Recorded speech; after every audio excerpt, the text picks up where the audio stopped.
Hi, చూడండి friends, school నుంచి వచ్చాను. ఎందుకో కొంచెం టైర్డ్గా అనిపిస్తుంది. పాలు పొయ్యి మీద వేసాను. పాలు కాగుతున్నాయి. చూడండి, ఇప్పుడు ఎండాకాలం కదా, పాలు ఫ్రిడ్జ్లో పెట్టినా ఈరోజు పాలు ఈరోజే ఈవినింగ్ లోపు కాగబెట్టుకోవాలి. లేదంటే పాడయ్యి విరిగిపోతాయి. కాబట్టి పాలు ఎప్పుడు కూడా నిర్లక్ష్యం చేయకుండా ఎప్పటివి అప్పుడు మరిగించుకోండి. మరిగించుకున్న పాలు అయితే మళ్ళీ మీరు వేడి చేసుకుంటే సరిపోతుంది, పాడవు.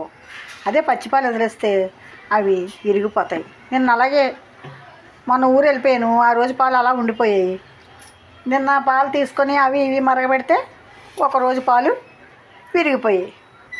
అప్పుడు నేను ఏం చేశాను, ఆ విరిగిపోయిన పాలతో కోవా చేశాను. ముక్క ముక్కల్లా, అంటే మెత్తగా స్మాష్ చేసుకుంటే మెత్తగా వస్తుంది, కానీ నాకు ముక్క ముక్కల్లా ఇష్టమని ఆ విరిగిపోయిన పాలు వడపోసి ఆ మధ్యలో ఆ పదార్థం అంతా కూడా పంచదార కలిపి స్టవ్ మీద పెట్టి దగ్గరికి ఉడికించాను. ఉడికిస్తే ఇలా వచ్చింది. దీన్ని కలకండ అంటారు. ఎప్పుడైనా పాలు విరిగిపోతే అలా వేస్ట్ చేసుకోకుండా ఇలా చేస్తూ ఉంటాను. ఈరోజు పాలు మాత్రం చక్కగా మరగబెట్టాను. మరిగాయి. చూడండి ఎలా మరుగుతున్నాయో. చెమటలు పట్టేస్తున్నాయి. స్టవ్ దగ్గర ఉన్నాను కదా, గమ్మున కాసుకొని టీ పెట్టుకొని లోపలికి వెళ్ళిపోవాలి. మరిగిపోయాయి కదా. ఆ పాలు చూడండి,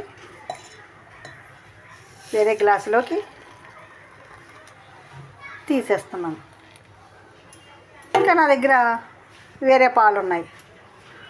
ఆ పాలు మంచి మీగడతో ఉన్నాయి. ఆ పాలు స్టవ్ మీద వేసి ఇంకొన్ని వేడి పాలు వేసి, చాలు నాకు టీ పెట్టుకుంటున్నాను. వేయి. ఆ పాలకి సరిపడేంత టీ పొడి వేస్తున్నాను. చూడండి ఫ్రెండ్స్, వేస్తున్నాను టీ పొడి. ఒక్క టీయే కదా పెట్టాను, ఒక్క టీకి సరిపడగా టీ పొడి వేసాను. దీన్ని మూత పెట్టేసాను. మరి షుగర్ అయితే నేను చప్పగా తాగను, అలాగని మరీ తీయగా తాగను. ఒక టీకి ఒక స్పూన్ అండ్ ఇంకొంచెం వేసుకుంటాను. ఆ మాత్రం 3p లేకపోతే నేను తాగినట్టు ఉండదు. అంతే. పెట్టేసి పంచదార డబ్బా కూడా మూత పెట్టేసాను. ఇప్పుడు చూడండి టీ ఎలా మరుగుతుందో. ఇందులో అల్లం కూడా వేసుకునేదాన్ని, కానీ వేసవికాలం కదా, ఇప్పటికే నాకు కొంచెం ఆరోగ్యంలో వేడి తట్టుకోలేను. అల్లం వేస్తే వేడి చేసిపోతుందని వేయలేదు. అల్లం వేయకుండా దీన్ని మాత్రమే అలా మరిగించుకున్నాను.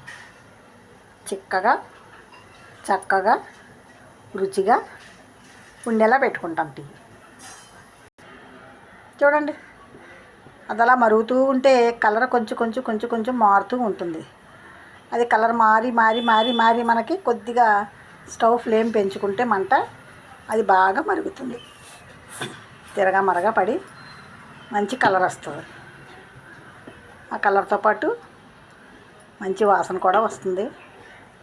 ఈ టీ తాగిన తర్వాత మళ్ళీ కొంచెం మంట తగ్గిస్తున్నాను. ఈ